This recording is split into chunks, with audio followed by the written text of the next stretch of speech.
Bismillahirrahmanirrahim. Chers étudiants, deuxième année licence physique, assalamu alaikum. Dans cette vidéo, nous allons voir le TP numéro 3, intitulé Propagation des ultrasons dans les fluides et dans les solides. Toujours dans la mesure de la vitesse de propagation des ondes longitudinales, mais cette fois-ci dans un autre fluide. Dans cette manipulation, nous disposons de deux bocaux identiques. L'un contenant de l'eau distillée et l'autre contient un autre fluide.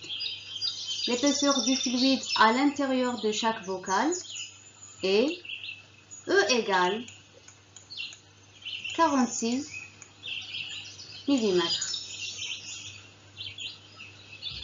ou bien 4,6 cm.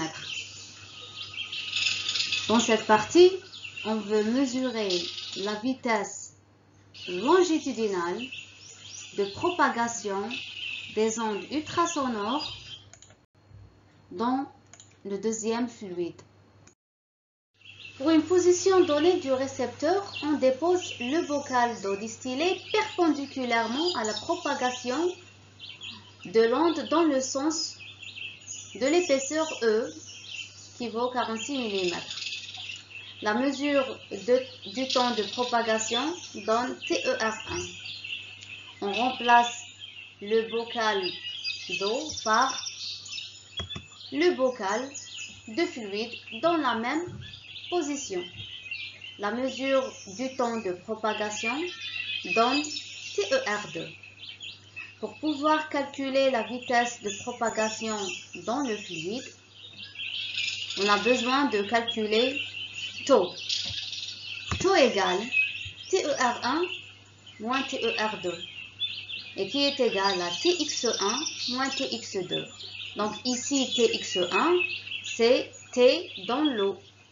C'est le temps de propagation dans l'eau. TX2 et TF, le temps de propagation dans le fluide. La relation qui relie T avec E et V est la suivante. Donc Tx1 ou bien T dans l'eau est égal à E sur la vitesse dans l'eau. Et Tx2 qui est Tf est égal à E par la vitesse dans le fluide. Toujours avec la mesure de la vitesse de propagation des ondes ultrasonores longitudinales, mais cette fois-ci dans un solide d'épaisseur E. Donc voici l'épaisseur E.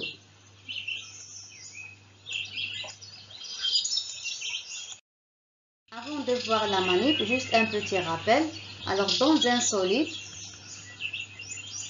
les ondes ultrasonores se propagent aussi bien sous la forme d'onde longitudinale que sous la forme d'onde transversale. Alors, lorsque l'onde arrive en incidence normale sur la surface d'un solide, elle donne naissance à une onde transmise qui est l'onde longitudinale. L'onde longitudinale. Et donc, la vitesse de propagation est VLS, c'est-à-dire la vitesse de propagation longitudinale dans le solide. Pour une position choisie du récepteur, la mesure de temps de propagation de l'onde dans l'eau est TER1. En gardant cette position du récepteur, on met le solide dans l'eau de manière à ce que l'onde le traverse perpendiculairement à sa plus grande surface, bien sûr suivant l'épaisseur E. La mesure du temps mis par l'onde pour parcourir la distance entre l'émetteur et le récepteur est TER2. Donc pour calculer la vitesse de propagation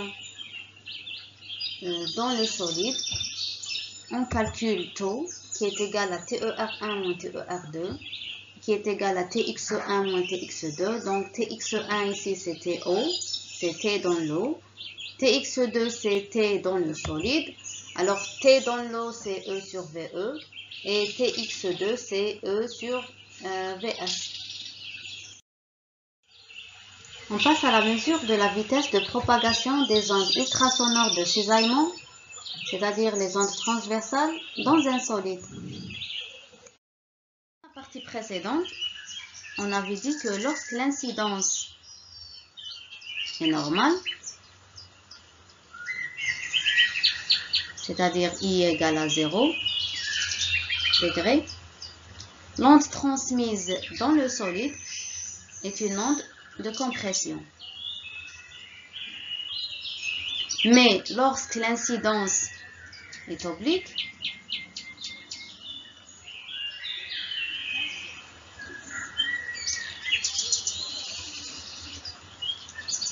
voici la normale de notre solide,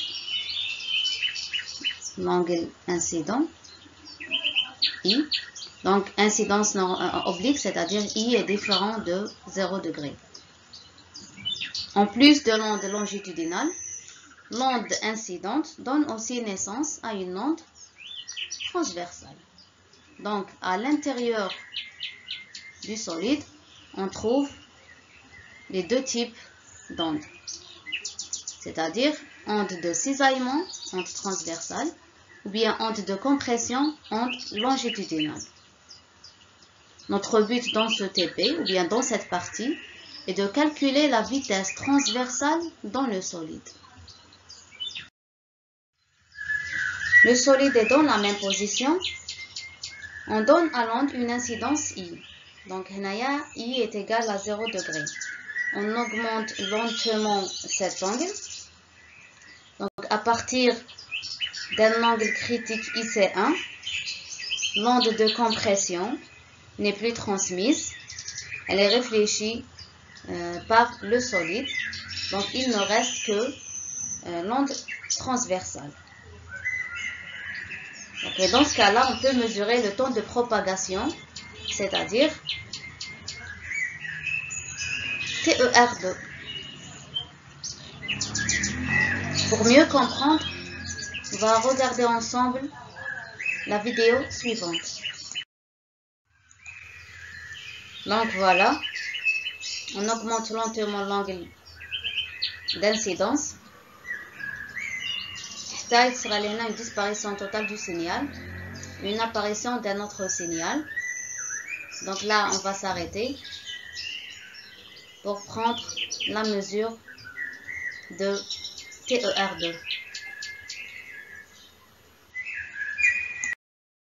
Donc voilà, le temps TER mesuré tout à l'heure qui correspond à l'angle critique IC, c'est TER2.